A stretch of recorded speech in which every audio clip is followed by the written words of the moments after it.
How's she going there, boys? Okay, so tonight I got, well, not roped into fixing my mom's car, but I always take care of her car and don't usually charge her anything. It's kind of a trade-off for grandmother things, you know, with the kids. Okay, so tonight we got an exhaust leak. I'm going to show you what normally goes on these cars and how to fix it, hopefully cheaply. Okay, let's get up in the air and find a good place, good flat, hard place. Well, this isn't flat, we're going to put it up right here anyway. So let's get the car ramps out and a block of wood for the wheel and get her up. Alright, so we're going to expect the exhaust. I've got it with car running and you can hear it leaking quite badly. And I look for black spots on the joints.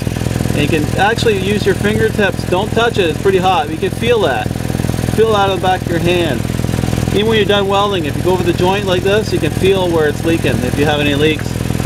So I'm going to go ahead. Some people, you might be able to knock this out with a lot of trouble putting a new gasket. More than likely this bolt has broken here and that side is split out. So I'm just going to come along. I mean, you could grind this down and weld it all the way around. I'm going to come along with my Sawzall. I'm going to chop the two sides off and put a piece of pipe in there. Then we're going to weld it up. Alright, so we're about to chop it. I'm going to chop the front off first, so this will hang down. If you chop it from the top down, it'll pinch the blade because of the weight. If you have a buddy or a jack, to jack it up, when you get about halfway through, it'll cut through like butter. If not, start from the bottom side because of the weight of the exhaust and cut upwards, and it should open up as you get to the top. Alright, another trick when you get into it, when you start cutting it, is to rock the blade back and forth. And get under here. You take this, when you start getting into it like that, you rock it this way, this way, this way.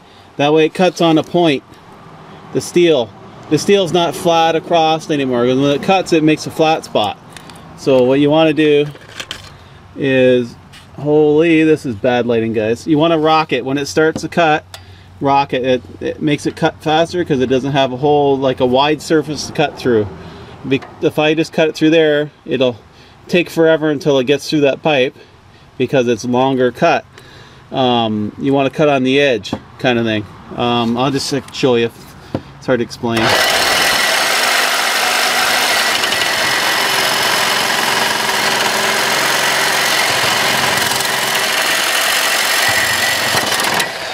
Watch the end of your blade. Sorry guys. I'll cut through this, I'll get right back to you. Alright.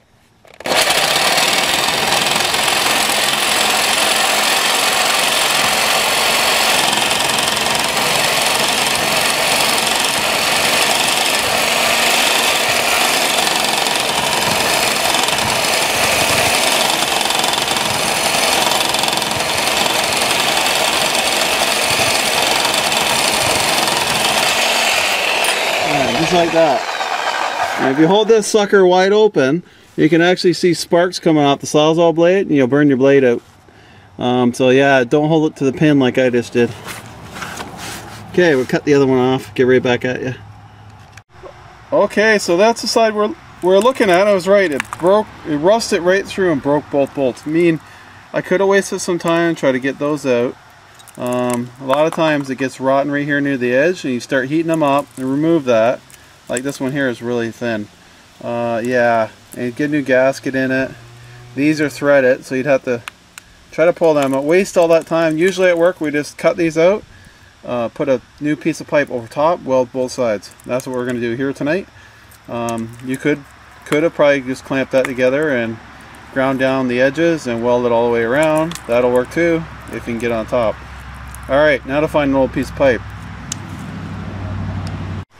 Alright, just scrounging around the floor of the shop, I found a cut-off piece from another job.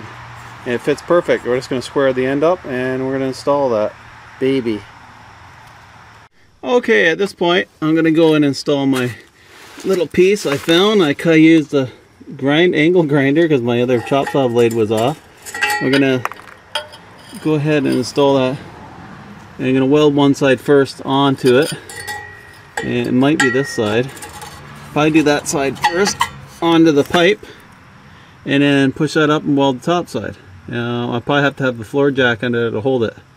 I realize that not everybody has a MIG welder. That's the best way to do it.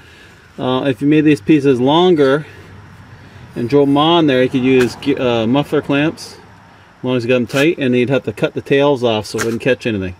Yeah, so let's go ahead. I'm going to weld this side first, then I'm going to put it up in place, and I'm going to use the jack. Make sure this is all hanging straight, because right now it's down.